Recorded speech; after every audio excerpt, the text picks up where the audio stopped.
Welcome back to my channel. आज की video में हम मैथ्स का क्वांटिटेटिव एप्टीट्यूड का एक प्रैक्टिस सेट डिस्कस करने वाले हैं। सो फर्स्ट क्वेश्चन है, आपको 3 बेकरियां दी हुई है, एक टेबल दी हुई है जिसमें आपको बेकरी ए बी सी की आपकी जैन फेब मार्च अप्रैल मई जून में वो कितनी कितनी मफ़िन्स को बेचते हैं। The table shows the number of muffins sold by the bakeries in 6 different months. तो 6 महीनों में वो कितने कितने मफ़िन्स बेचते हैं, ये आपको दिया हुआ है। आपको निकालना क्या है, number of muffins sold by bakery C in July is 50% more than the number of muffins sold by same bakery in May. यानी कि जो हमारी बेकरी सी है उसने मई में कितनी बेची हैं, 100, और जुलाई में वो 50% ज़्यादा बेच रहा है। सॉरी, मई नहीं, मई में उसने बेची हैं 120 और जुलाई में वो उसके 50% ज़्यादा बेच रहा है। तो बताओ जुलाई में वो कितनी बेचेगा। तो 50% ज़्यादा, 50% क्या होता है, 50% होता है आपका 1/2। ठीक है, तो इंक्रीज 50% यानी कि 3/2, यानी कि 120 इंटू 3/2, 60 से कट हो गया 180, आपका आंसर आ गया। ओके, सो नेक्स्ट क्वेश्चन करते हैं अब। तो ए एंड बी जो है पैरेलल कोड्स हैं एक सर्कल की, जिन 3 सेंटीमीटर अपार्ट हैं। अगर ए बी 4 सेंटीमीटर है, सी डी 10 सेंटीमीटर है, तो रेडियस क्या होगा सर्कल का। तो आइए इस क्वेश्चन को समझते हैं। मैं अलग अलग डिफरेंट क्वेश्चंस करा रही हूँ पर टोटल 25 आपको करा दूँगी। तो देखो, एक सर्कल है, ठीक है, एक मिनट। देखो, एक सर्कल है, उसमें 2 कॉर्ड्स हैं, एक आपका मान लो ये ए बी है और एक है आपकी सी डी। ठीक है, ये आपकी ए हो गई, ए बी, और एक हो गई आपकी सी डी। वो आपको दिया हुआ है 3 सेंटीमीटर अपार्ट है, यानी कि डिस्टेंस कितना है, ये 3। उसके बाद वो कह रहा है ए बी 4 सेंटीमीटर की है, यानी ये पूरी टोटल 4 है, और आपकी सी डी टोटल कितनी है, 10 सेंटीमीटर। तो अगर ये आपकी 4 है तो इतना डिस्टेंस आपका कितना हुआ, ये आपका हुआ 2, और इधर से ये अगर पूरा 10 है तो ये हुआ आपका 5। अब आपको रेडियस निकालना है, तो हम मान लेते हैं कि यहाँ पे कहीं आपका सेंटर था, ये आपका सेंटर है। तो रेडियस क्या होगा, अगर हम इस कॉर्ड से यानी सी डी के सेंटर से इसको ऐसे ज्वाइन करें तो ये आपका रेडियस होगा। और सिमिलरली अगर मैं सेंटर को बी से ज्वाइन करूँ तो ये भी आपका रेडियस होगा, है ना। इस चीज़ को मान लो मैं x मान लेती हूँ, ये जो इतना डिस्टेंस है यहाँ से लेकर यहाँ तक का, यहाँ से यहाँ तक का, इसे मैंने x मान लिया। तो रेडियस क्या होगा, रेडियस आपका हाइपोटीनस है अगर हम पूरे ये वाले ट्रायंगल को कंसिडर करें तो, है ना। तो हाइपोटीनस का फॉर्मूला क्या होता है, यानी कि मान लो रेडियस आपका हाइपोटीनस, तो r square will be equal to, ये 3 है, ये x है, यानी कि 3 + x का होल स्क्वायर प्लस इतना डिस्टेंस 2 का स्क्वायर। और इस ट्रायंगल से देखूँ मैं तो आपका r square will be equal to x square plus इतना कितना था, 5 का स्क्वायर। अब ये दोनों आर स्क्वायर हैं तो इन दोनों को कंपेयर कर देंगे, यानी कि 9 + एक्स स्क्वायर प्लस, ये मैंने खोल दिया a + b के होल स्क्वायर के फॉर्मूले से, 6x + 4, 2 का square 4 plus x, sorry, is equal to x square plus 25। तो एक्स स्क्वायर से एक्स स्क्वायर कैंसिल हो जाएगा, 6x will be equal to, so 6x किसके इक्वल हो जाएगा, 9 और 4 कितना होता है, तो 6x will be equal to 25 minus 9 और 4 13, 13, तो 6x हो जाएगा आपका 12। तो x की वैल्यू आ गई 2, यानी कि ये जो चीज़ है ये बहुत ज़्यादा, ये हो गई 2। ठीक है, तो अब आप किसी में भी आर एक्स की वैल्यू डालकर आर की निकाल सकते हो, यानी कि ये हो गया आपका 4, 2 का स्क्वायर 4 प्लस 25, 24 और सॉरी 25 और विल बी 29, तो आर विल बी योर √29। आपका आंसर है सी, √29। ओके, सो नेक्स्ट क्वेश्चन देखेंगे। A/B आपको दिया हुआ है 1/7/2/7, B/C दिया हुआ है 1/9/1/3। तो A/B/C निकालना है। तो बहुत ही ज़्यादा सिंपल क्वेश्चन है, आइए इसको सॉल्व करते हैं। देखो A/B क्या दिया हुआ है, 1/7/2/7। तो 7 से 7 कैंसिल हो जाएगा, ये हो जाएगा 1/2। और B/C है आपका 1/9/1/3। तो 3 1 दा 3 3 दा 9, ये आपका ऐसे क्रॉस मल्टीप्लाई हो जाएगा, तो ये आपका हो जाएगा 1/3। ये ऐसे इधर मल्टीप्लाई हो जाते हैं, ठीक है। तो अब आपका A/B/C निकालना है। तो A/B क्या दिया हुआ है, 1/2। B/C क्या दिया हुआ है, 1/3। तो अब यहाँ पे जो सेम नंबर होता है वो यहीं पे आ जाता है। जैसे इधर 2 है तो इधर भी 2, इधर 1 है तो इधर भी 1। अब दोनों को मल्टीप्लाई कर देंगे, 1 × 1 1, 2 1 दा 2, 2 3 दा 6। तो आपका आंसर क्या हो गया, 1/2/6। नेक्स्ट क्वेश्चन देखेंगे। तो एक पोल है जो सीधा खड़ा हुआ है ऑन द ग्राउंड। अब the tip is tight with a rope of length √12 metre. If the rope makes 30 degree angle with the horizontal, then the height of the pole is. Figure आपको दी हुई है, ये आपका पोल है, इसी की हाइट हमें बतानी है। ये एक रोप बांधी गई है √12 मीटर की, जो कि ग्राउंड के साथ आपका 30 डिग्री एंगल बना रही है। तो बहुत ही ज़्यादा सिंपल क्वेश्चन है, बहुत ही ज़्यादा सिंपल क्वेश्चन। तो हमें देखो हाइपोटीनस की वैल्यू दी हुई है √12 मीटर। हमें ये हाइपोटीनस है, हाइट नहीं लिखा मैंने, बड़े एच लिख देती हूँ मैं। हाइपोटीनस की वैल्यू दी हुई है और हमें किसकी वैल्यू निकालनी है, परपेंडिकुलर की वैल्यू निकालनी है। तो आपको पता है कि sin 30 कितना होता है, sin 30 होता है आपका परपेंडिकुलर अपॉन में हाइपोटीनस। तो ये हो जाएगा आपका sin 30, क्योंकि यहाँ 30 डिग्री एंगल है। sin 30 की वैल्यू होती है 1/2 which is equal to perpendicular upon में √12।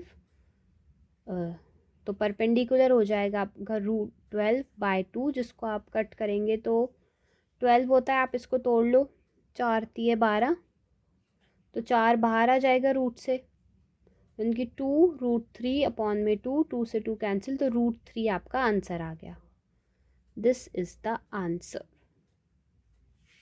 सो नेक्स्ट क्वेश्चन देखिए क्या कह रहा है कि एक वॉलेट है जो कि 400 रुपये का अवेलेबल है अगर आप कैश में देते हो। तो अगर आप कैश पेमेंट कर रहे हो तो आपको 400 रुपये का पड़ेगा, और अगर आप कैश पेमेंट नहीं करते तो आपको 320 रुपये देने पड़ेंगे 2 महीने के बाद। अगर आप अभी 100 रुपये की डाउन पेमेंट करते हो तो कितना सिंपल इंटरेस्ट चार्ज किया है। तो 100 रुपये की तो हम डाउन पेमेंट कर रहे हैं, यानी कि अभी के अभी 100 रुपये कैश में देने पड़ेंगे। तो 100 रुपये हमने दे दिए कैश में, तो बचे कितने, बचे हमारे पास अब हमें 300 रुपये देने हैं, ठीक है। लेकिन हम दे कितने रहे हैं, 320 रुपये दे रहे हैं। कितने महीनों के बाद दे रहे हैं, 2 महीने के बाद दे रहे हैं। तो हमें मेन आर निकालना है, ठीक है। बहुत ही सिंपल क्वेश्चन है। तो देखो सिंपल इंटरेस्ट कितना हो गया इसमें, 320 दे रहे हैं, 300 देने थे, यानी कि 20 रुपये का सिंपल इंटरेस्ट देना पड़ रहा है। तो आपको पता है सिंपल इंटरेस्ट का क्या फॉर्मूला होता है, P/R/T/100। तो SI विल बी और 20 इज इक्वल टू प्रिंसिपल, 300 रुपये की बात थी, 300 × R/T, 2 महीने यानी कि 2/12 साल अपॉन में 100, 0 से 0 कैंसिल, R निकालना है। तो जगह 20 × 12 बटे में 2 × 3, 10 दा और 3 4 है, यानी कि 40%। ये है आपका आंसर। नेक्स्ट क्वेश्चन देखेंगे। एक क्लोथ मर्चेंट है जो उसने बोला है कि मैं 15% डिस्काउंट दूंगा हर आइटम पे। अगर वो 680 रुपये की सैलरी मतलब साड़ी बेच रहा है, तो उसने मार्क प्राइस कितना सेट किया होगा, यानी कि MRP कितना होगा जिस पे उसने 15% का डिस्काउंट दिया होगा और फिर आपके 680 की साड़ी बिकी होगी, ठीक है। हमें यही निकालना है सिंपल।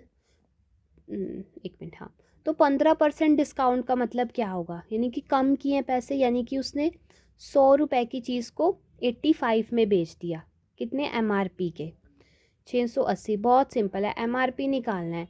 680 इंटू 100 करो, डिवाइड करो 85 से। भैया सो 5 1 द 5, 6 7 8, 5 7 द 35, और ये आपका चला जाएगा 5 2 द 10 एंड 0, ये 17 पे पूरा पूरा कटेगा। तो ये 17 पे पूरा पूरा कटता है, 17 चौके 68, 40 हो गया, 4 2 द 8 और 2 0 800, यानी कि MRP कितनी थी, 800 थी। 800 की साड़ी को उसने 680 रुपये में बेचा, 15% डिस्काउंट दिया।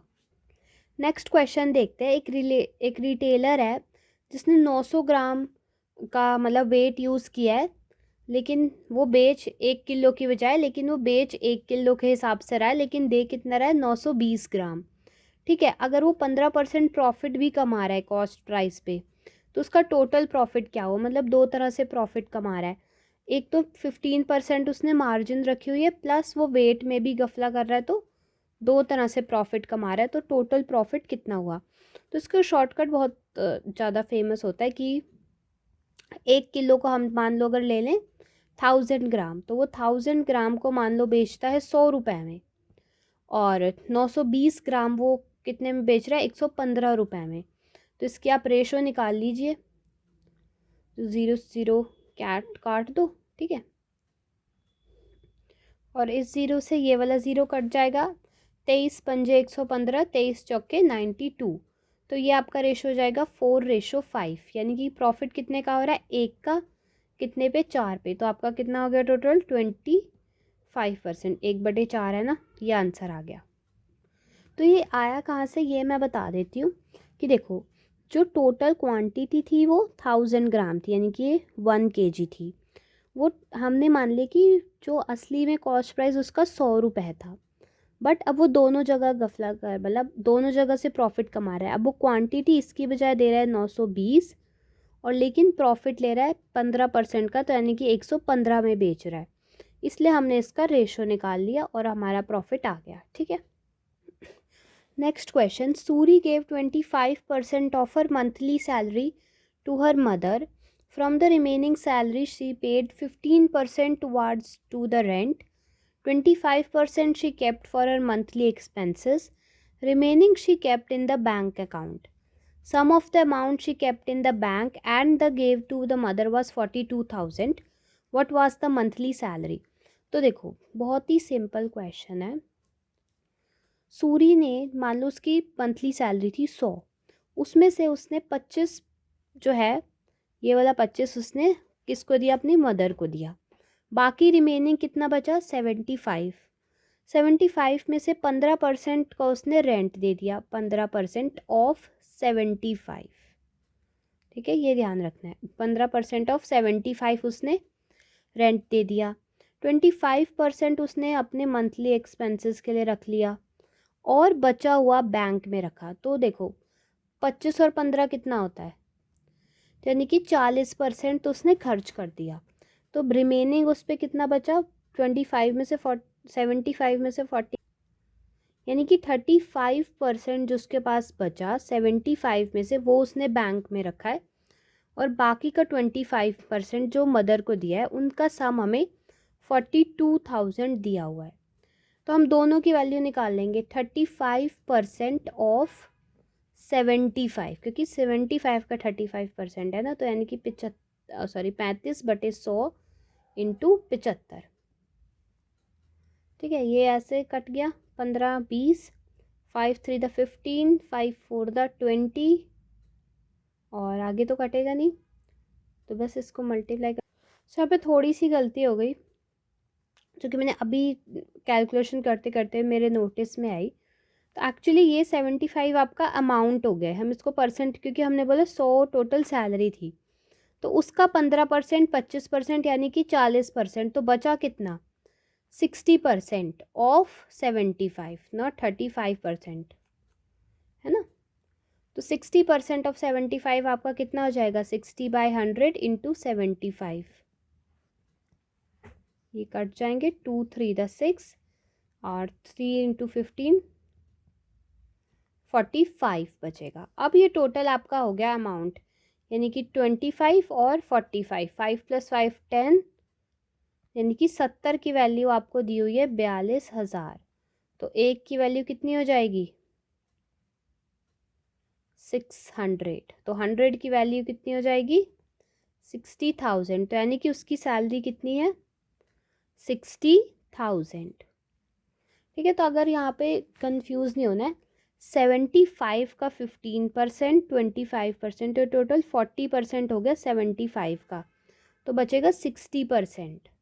ठीक है, ऐसे गिने जाते हैं ना, क्योंकि परसेंटेज तो 100 से गिने जाते हैं, 100 में से गिने जाते हैं, अमाउंट में से नहीं गिने जाते। ठीक है, इस चीज़ का ध्यान रखना, गलत ब्लेंडर मिस्टेक नहीं करनी। नेक्स्ट क्वेश्चन देखेंगे। A started a business with the capital of 1,12,000। तो ए ने बिजनेस स्टार्ट किया, उसने दिया 1,12,000। ठीक है, फिर उसके बाद बी ने after 2 months B joined with 80,000। उसके बाद after another 2 months C joined with 72,000। After 10 months from the start B withdrew the 8,000 and C withdrew 8,000। ठीक है, अगर बी को 9,800 मिले हैं तो total profit as a share in the year, then the total profit was. ठीक है, तो टोटल प्रॉफिट निकालना है। तो ए ने पूरे साल के लिए, यानी कि 12 महीनों के लिए, बी 2 महीने बाद ज्वाइन किया था, यानी कि उसने 10 महीने के लिए अपने पैसे दिए हैं। ठीक है, और उसके बाद अगर हम देखें सी, वो और 4 महीने बाद ज्वाइन हुआ था, यानी कि सी ने जो पैसे जमा कराए वो 8 महीने के लिए। लेकिन यहीं पे क्वेश्चन ख़त्म नहीं हो रहा है, वो कह रहा है कि after the 10 months from the start B withdrew 8,000, यानी कि जो ये उसने 10 महीने के लिए 80,000 जमा नहीं कराए, अगर हम स्टार्टिंग से 10 months गिने तो यानी कि बी के कितने महीने होंगे, यानी कि बी के 8 महीने बाद, क्योंकि वो 2 महीने बाद ज्वाइन हुआ था ना, तो उसने 10 नहीं 8 महीने के लिए तो 80,000 जमा कराए थे, प्लस जो 2 महीने हैं उसके लिए उसने 80,000 में से 8,000 गए, उतने माइनस कर लो, यानी कि जो अब 2 महीने हैं उसके लिए उसने कराए थे 72,000 जमा। सिमिलरली सी ने 72,000 पूरे नहीं जमा कराए, उसने 6 महीने के लिए तो 72,000 जमा कराए, फिर उसने 8,000 निकाल लिए, यानी कि जो बचे हुए आपके 2 मंथ्स थे, है ना, तो बाकी के जो बचे हुए 2 महीने थे उसने 72,000 नहीं जमा कराए, उसने 8,000 निकाल लिए, तो कितने बचे 64,000 जमा रहे उसके 2 महीने तक। अब आप इन तीनों के रेशो निकालोगे, फिर आपका टोटल प्रॉफिट आएगा, यानी कि ए रेशो बी रेशो सी। तो इधर तो हो गया आपका 1,12,000 इंटू 12 रेशो में। इधर से आप कुछ कॉमन ले सकते हो, जैसे कि तो देखो इसमें से मैंने कॉमन लिए सारे, तो यानी कि टोटल मैं अगर आपको बता दूं तो आप इसमें से 16,000 कॉमन ले लो। ठीक है, तो आपका बचेगा इधर अंदर क्या कहते हैं 4, प्लस यहाँ से आपका बच जाएगा 9।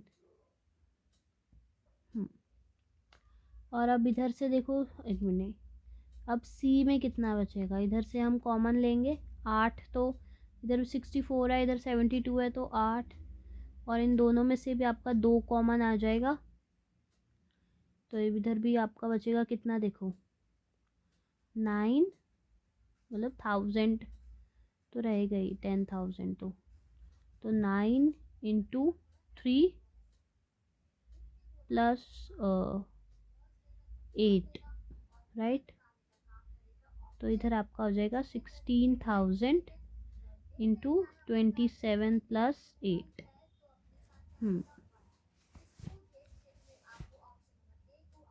अब हम काट देते, 3 3 से 3 cancel, and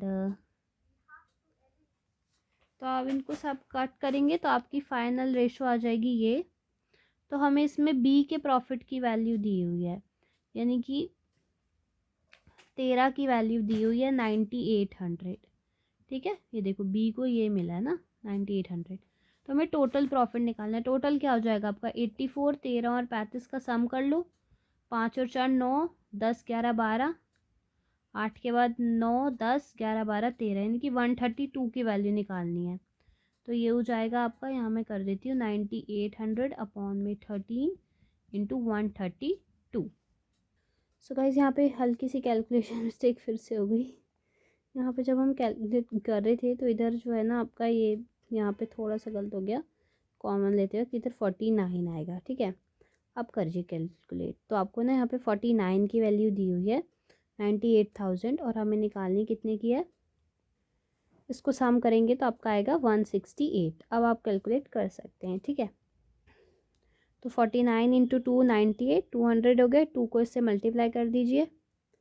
2 8 the 16, 2 6 the 12 plus 1 13, 2 1 the 2 plus 1 3। तो आपका 33,600 आंसर आ जाएगा। ये है आपका आंसर इसका। ठीक है, नेक्स्ट क्वेश्चन देखेंगे। ट्रेन एक्स है जो 60 किलोमीटर पर आवर से चल रही है, ओवरटेक कर रही है दूसरी ट्रेन वाई को जो कि 255 मीटर लॉन्ग है। कम्प्लीटली पासेज इन 72 सेकेंड। अगर ट्रेन जो अपोजिट डायरेक्शन में जाती तो वो 18 सेकेंड में उसको पास कर लेती। हमें the length of x and speed of y are.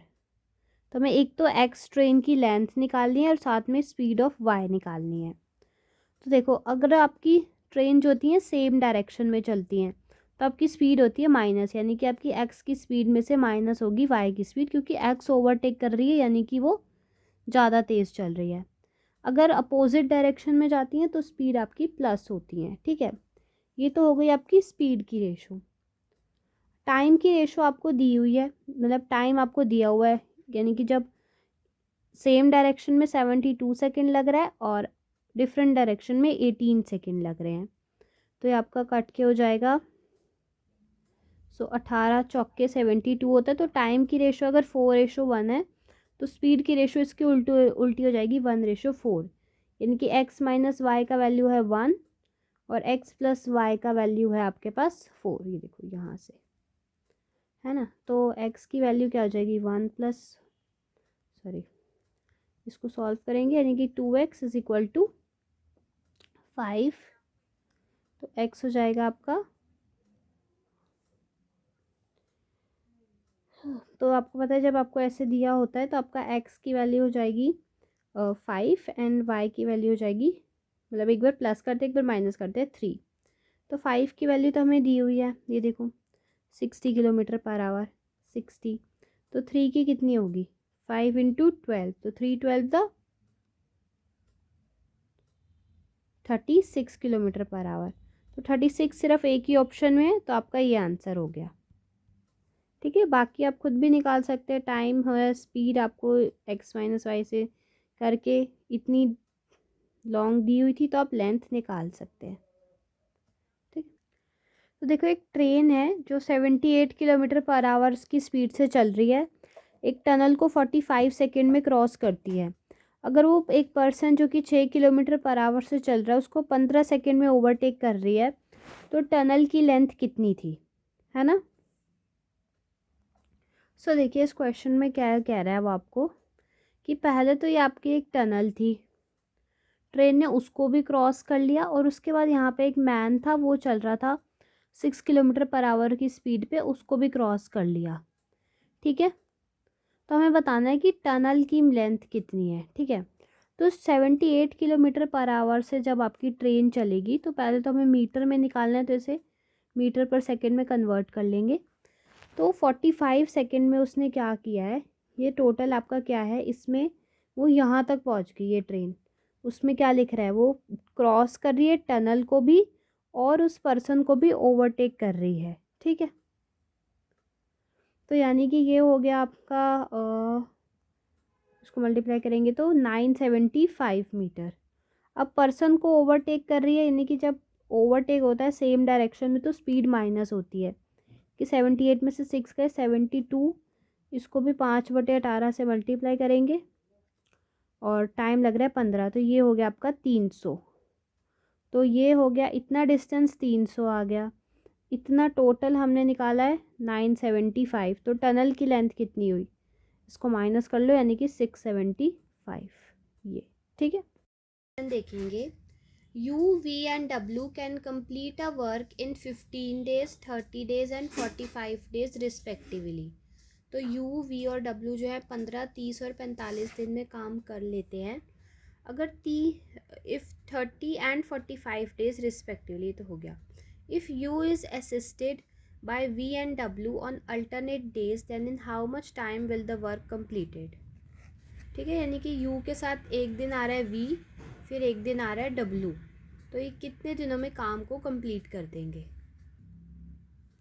देखिए, U काम कर रहा है 15 डेज़ में, V काम कर रहा है 30 डेज़ में और W काम कर रहा है 45 डेज़ में। तो इन तीनों का एलसीएम निकाल लेंगे जिससे हमारा टोटल वर्क आ जाएगा। तो इन तीनों का एलसीएम आपका क्या हो जाएगा? 45 है, 30 है, 15 है। तो 45 और 15 एक में हो जाएंगे और ये आपका हो गया 90 एलसीएम आ जाएगा। और अगर किसी को नहीं पता चलता तो आप लोग खोल के भी निकाल सकते हो कि 15 को लिख लो 5 दिए 15, 30 को लिख लो,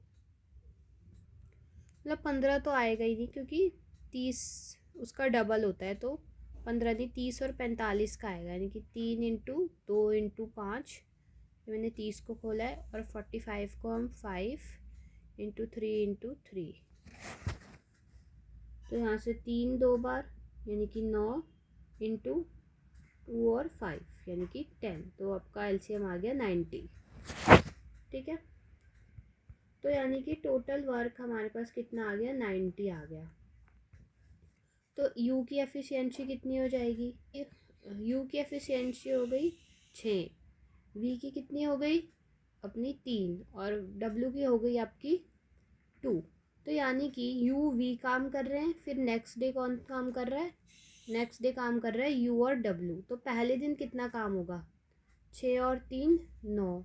दूसरे दिन कितना काम होगा? 6 और 2 8, यानी कि 2 दिन में कितना काम हो रहा है? 2 दिन में काम हो रहा है 17। तो हमें टोटल कितना 90 काम कराना है। तो अगर हम 90 के पास लेके जाएं तो 17 पंजे 85 होता है,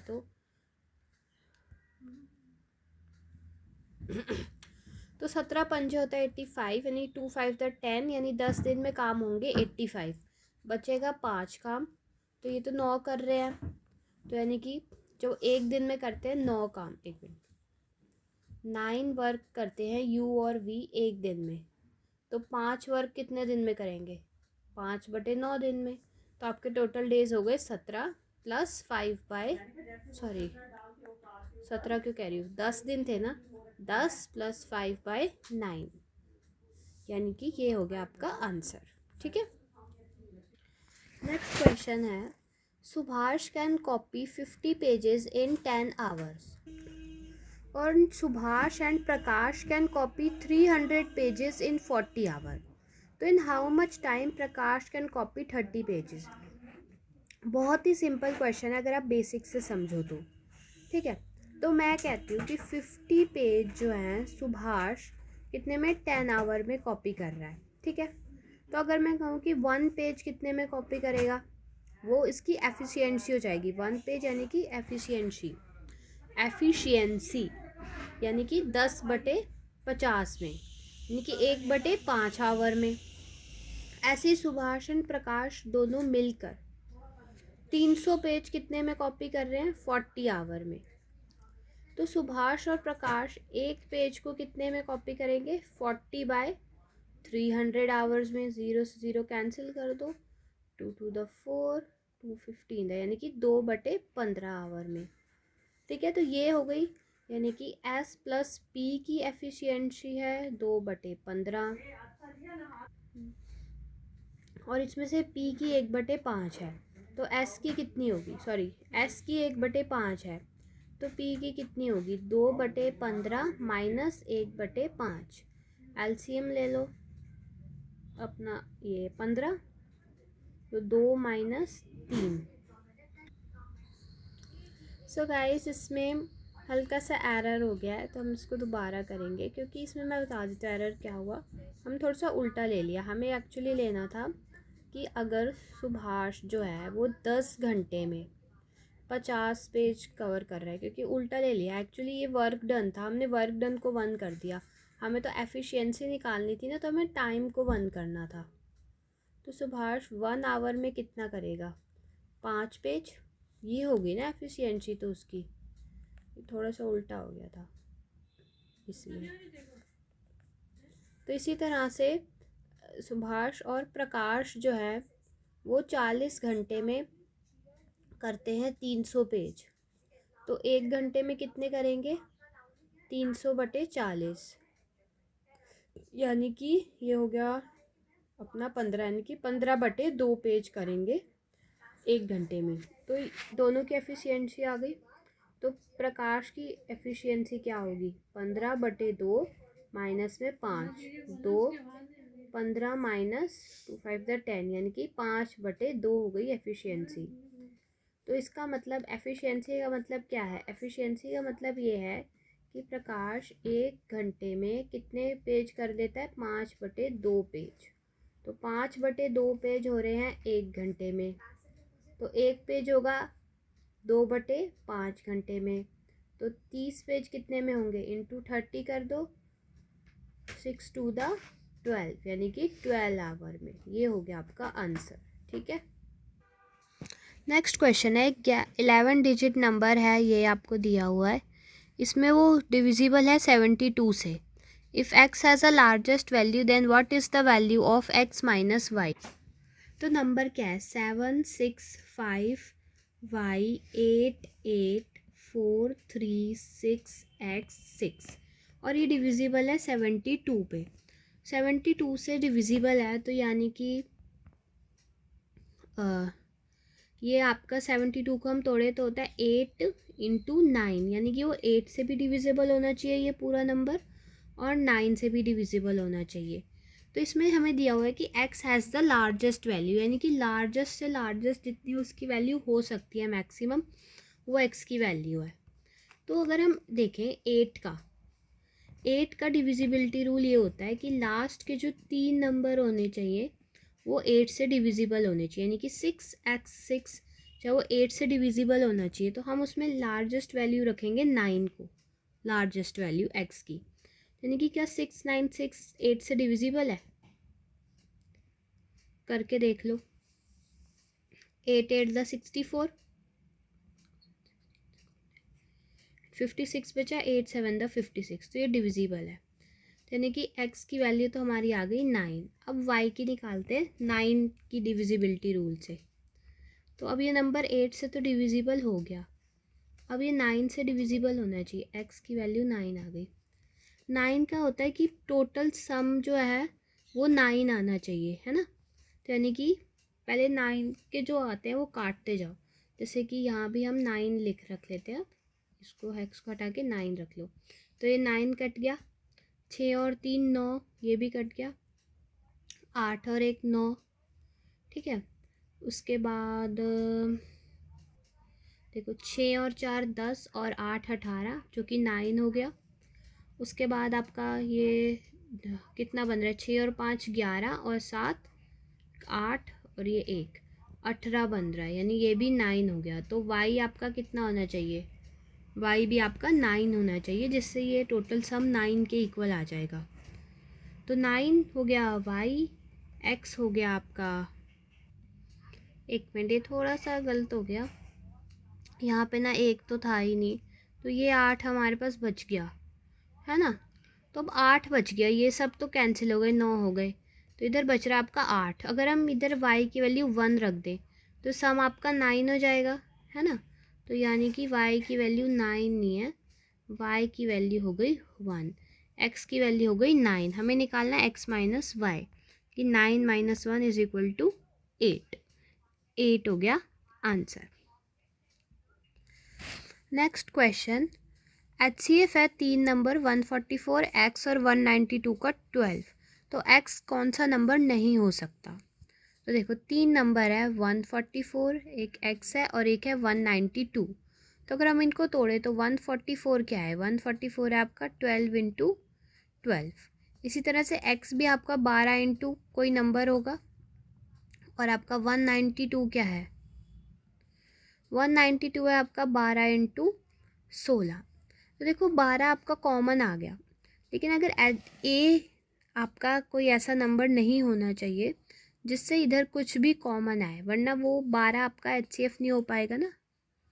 इसमें आपको 12 HCF दिया हुआ है, यानी कि 12 ही हाईएस्ट कॉमन फैक्टर है, यानी कि इन तीनों नंबर में से कोई भी चीज़ कॉमन नहीं आनी चाहिए, वरना 12 आपका हाईएस्ट कॉमन फैक्टर नहीं रहेगा। तो अगर मैं पहला ऑप्शन देखूँ 180 इंटू 180, तो 180 आपका हो जाएगा, अगर हम इसको यहाँ पे मैं 180 रखूँ, है ना, तो देखो 180 को अगर मैं 12 से डिवाइड करूँ तो कितने पे जाएगा, है ना, 12 एकम 12 और 12 पंच 60, यानी कि 12 इंटू 15। अब इन तीनों में 12, 15 और 16 में कोई भी चीज़ कॉमन है नहीं है, तो यानी कि 180 तो आपका हो सकता है ए की जगह, मतलब एक्स की बजाय।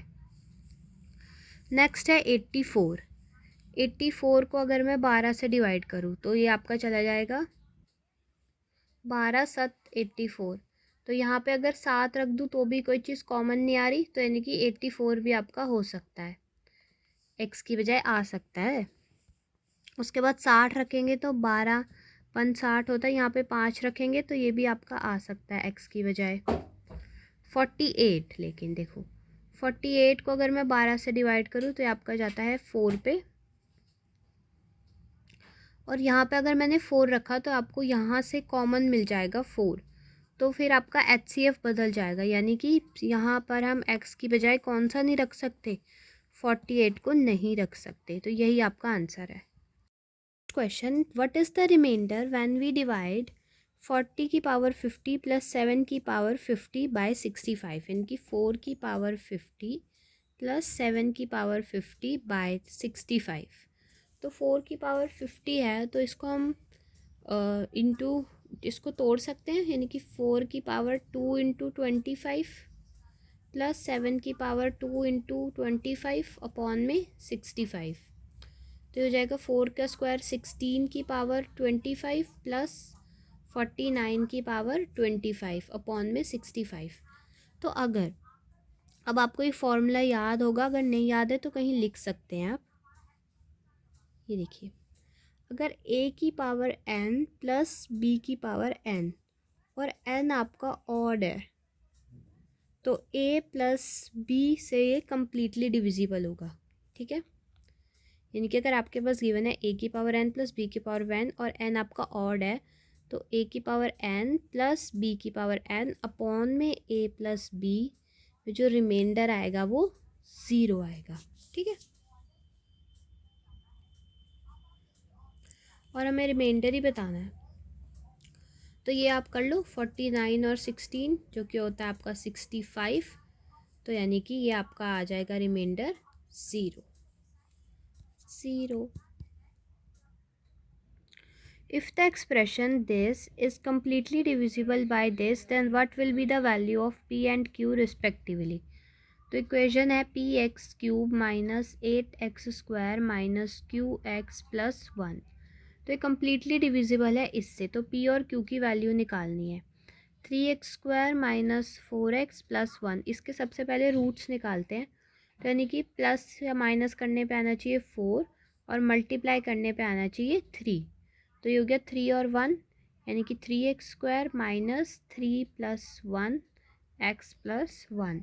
3x square minus 3x minus x plus 1, common लेंगे 3x को, है ना, तो इधर बचेगा आपका x माइनस 1, इधर -1 को कॉमन लेंगे तो इधर बचेगा x माइनस 1।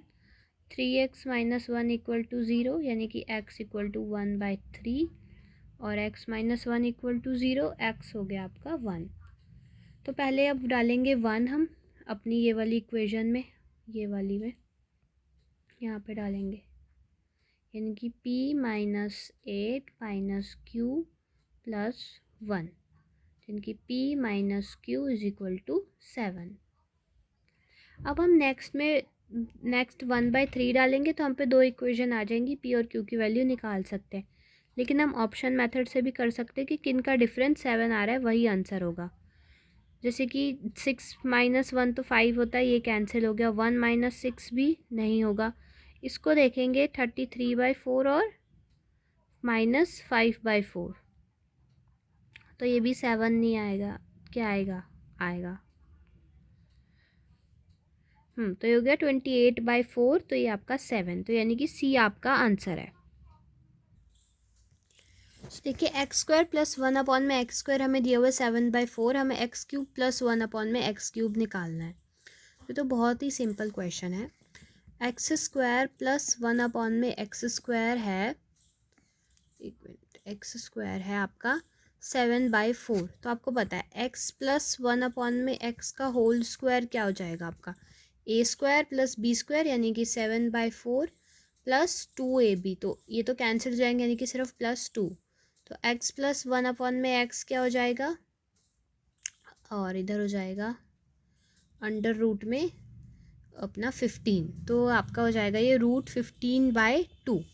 तो जब हमें x³ + 1/x³ निकालना होता है तो इसका फॉर्मूला होता है a³ - 3a, तो a तो आपका ये है ही, यानी कि √15/2 का क्यूब -3 √15/2, तो ये हो जाएगा 15 √15/8 -3 √15/2, 8 को कॉमन लिया, 15 √15 -4 12 √15, तो ये माइनस करोगे तो आपका जाएगा 3 √15/8, यानी कि ये हो गया आपका आंसर।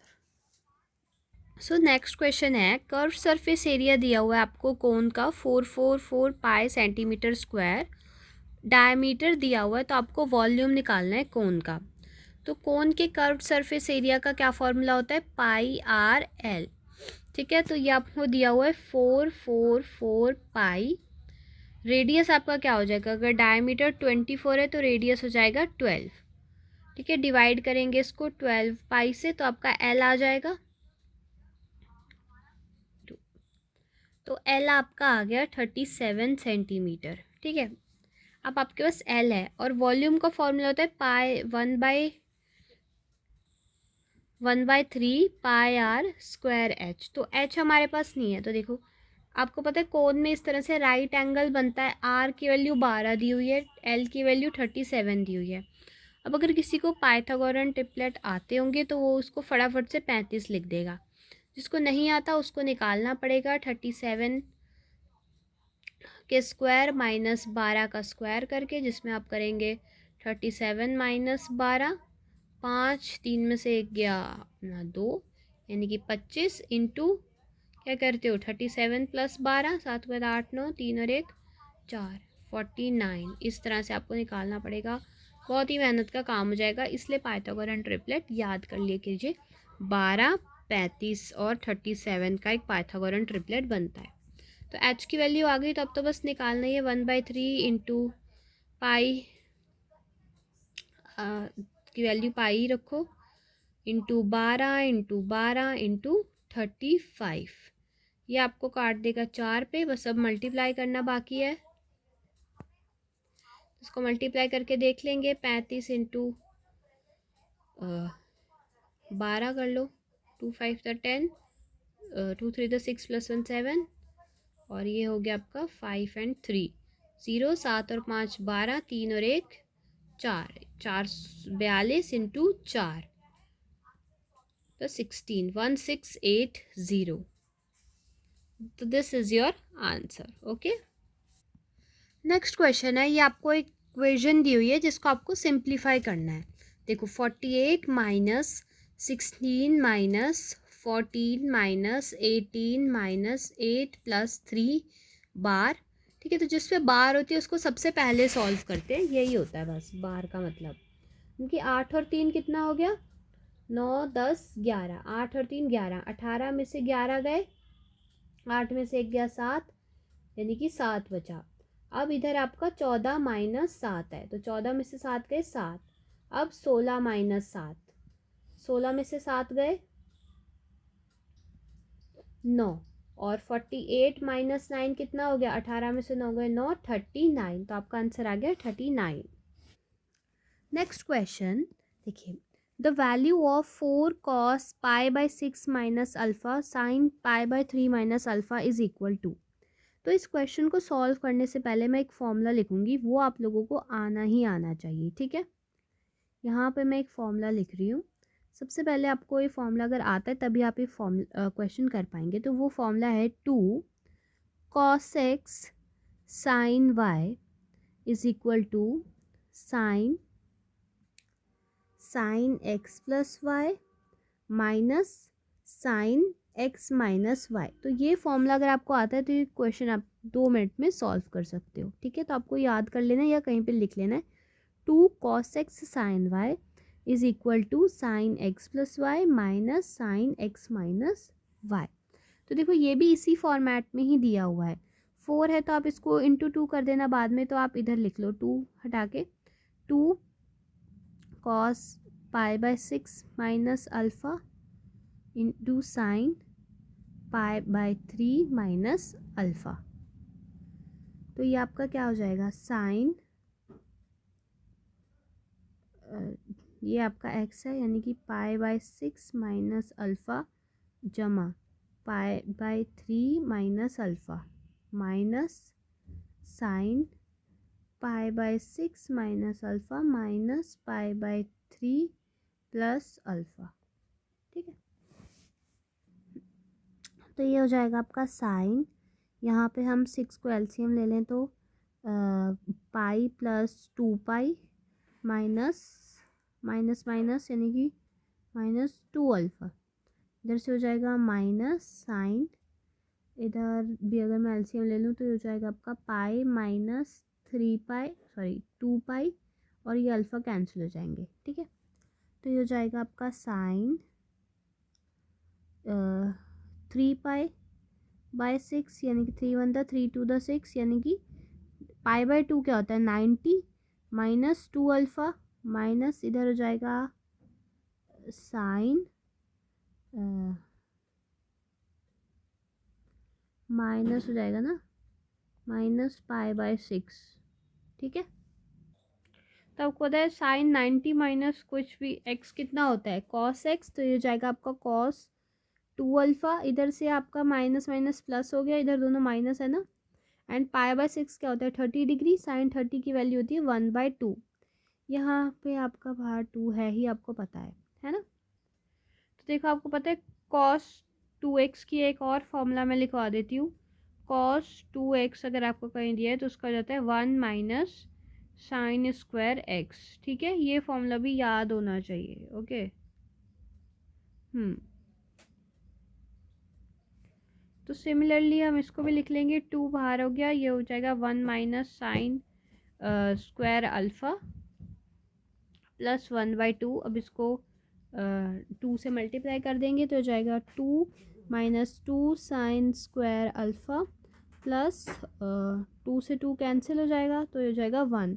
2 प्लस 1 होता है आपका 3 यानी कि 3 माइनस, एक मिनट यहाँ थोड़ा गलत लिख दिया, 2 साइन स्क्वायर एक्स आएगा ना, तो इधर 2 भी आएगा, तो 2 टू द 4 माइनस प्लस 1, तो 2 और 1 हो गया 3 माइनस 4 साइन स्क्वायर एक्स। तो यही हो गया आपका answer, 3 minus 4 sine square alpha x की सॉरी अल्फ़ा, ठीक है। नेक्स्ट क्वेश्चन देखिए, आपको क्या दिया हुआ है, रुको, हाँ। ए बी सी डी एक पैरेललोग्राम है, A B and A D आपके एडजेसेंट साइड्स हैं। एंगल ए आपको 60 डिग्री दिया हुआ है, A B is 2 times of A D, then B D is equal to. तो देखो मैं एक बार यहीं पे बना देती हूँ आप लोगों के लिए दोबारा। ये आपके पास एक पैरेललोग्राम है ए बी सी डी, ठीक है। आपको दिया हुआ है कि that A V is 2 times of A D, यानी कि अगर आपका ए बी 1 है तो ना, यहाँ पे थोड़ा सा गलत लिख रहा है मैं, मतलब इस तरह से बनाओ फिगर, थोड़ा ज़्यादा सही रहती है, ठीक है। अगर ए बी आपकी 1 है तो ए डी आपकी 2 होगी, क्योंकि A B is equal to 2 times of A D, ठीक है। Oh I am sorry, I am so sorry, sorry. अगर ए डी आपकी 1 है तो ये इसकी 2 गुना है, इट इज़ 2। तो हमें, और एंगल ये आपको 60 डिग्री दिया हुआ है, आपको बी डी की वैल्यू निकालनी है, यानी कि इतने की वैल्यू आपको निकालनी है। तो एक तो आप जैसे आपको पता होता है पैरेललोग्राम में जो भी आपका ट्रायंगल बनता है, तो एक यहाँ से ना आपका 90 डिग्री का एंगल बन रहा होता है।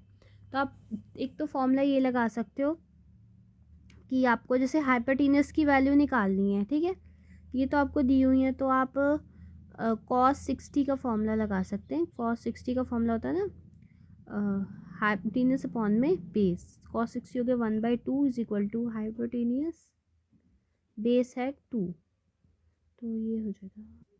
एक सेकेंड, ये हाइपोटेन्यूस थोड़ा ना, यहाँ पे 90 डिग्री का एंगल है, तो ये आपका हाइपोटेन्यूस होगा, है ना।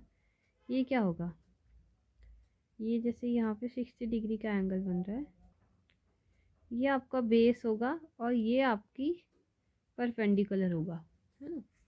तो आप देखो cos 60 is equal to cos 60 कैसे लगेगा, तो अगर ये 60 है तो ये वाला एंगल होगा 30 डिग्री।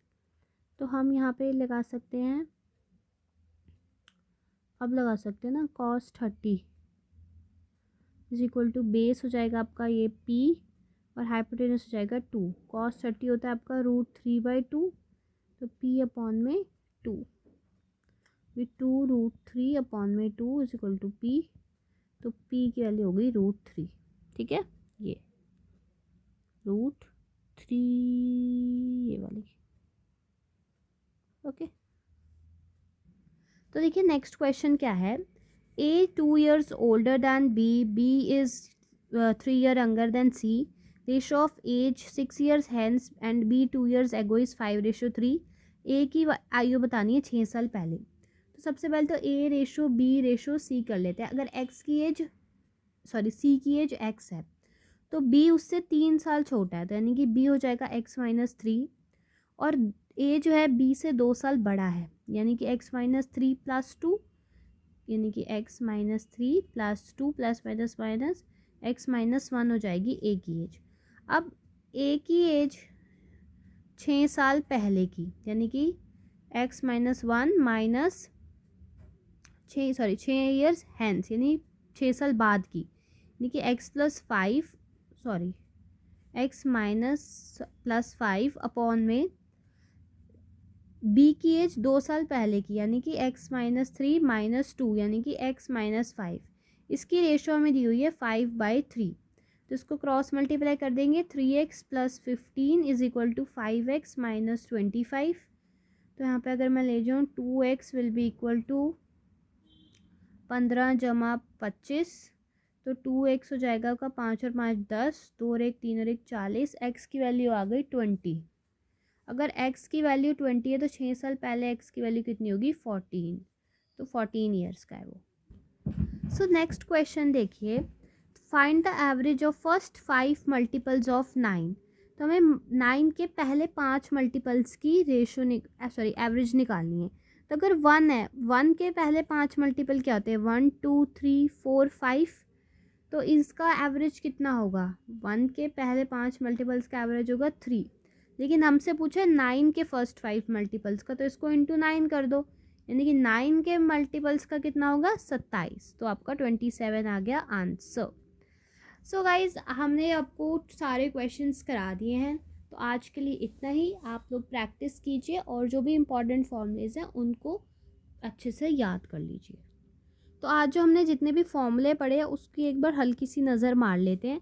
तो एक तो हमने टाइम एंड स्पीड का एक फॉर्मूला पढ़ा था कि जब सेम अपोजिट डायरेक्शन में चीज़ चल रही है तो स्पीड आपकी ऐड होगी, और अगर सेम डायरेक्शन में जा रही है तो स्पीड आपकी माइनस होगी। बाकी टाइम का फॉर्मूला हमने देखा था डिस्टेंस अपॉन में स्पीड। सिंपल इंटरेस्ट का formula principal into R into T upon में 100। प्रॉफिट अगर परसेंट निकालना है तो simple interest minus cost price upon में सिंपल इंटरेस्ट करिए, selling price minus cost price upon में कॉस्ट प्राइस इंटू 100। अगर डिसऑनेस्ट डीलर है तो आप ट्रू वेट में से फॉल्स वेट को माइनस करके डिवाइड करेंगे फॉल्स वेट से इंटू 100। वर्क होता है आपका एफिशिएंसी इंटू टाइम। बाकी एडवांस फॉर्मूले हमने देखे, कोन का curved surface area πRL, volume 1/3 πr²h, और L क्या होता है √h² + r²। ट्रेपीजियम या प्रिज्म का फॉर्मूला हमने देखा, area of cross section into length, area of trapezium 1/2 a plus b into h. Trigonometry का देखा, 2 कॉस है sine b, sine a plus b minus sine a minus b. Algebra का हमने देखा था, अगर आपके पास एक्स स्क्वायर प्लस 1/x² की वैल्यू ए दी हुई है तो x प्लस 1/x हो जाएगा आपका √a+2। और अगर ये आपको निकालना है x³ वाला तो a का क्यूब -3a। डिविजिबिलिटी रूल देखा 72 का, तो 8 और 9 में आप इसको डिवाइड कर देंगे। a प्लस बी, ए की पावर n प्लस बी की power n is divisible by a plus b if n is odd. ठीक है, तो success requires both speed and accuracy. Okay, तो आप अपनी स्पीड भी बढ़ाइए और एक्यूरेसी भी बढ़ाइए। Thank you so much.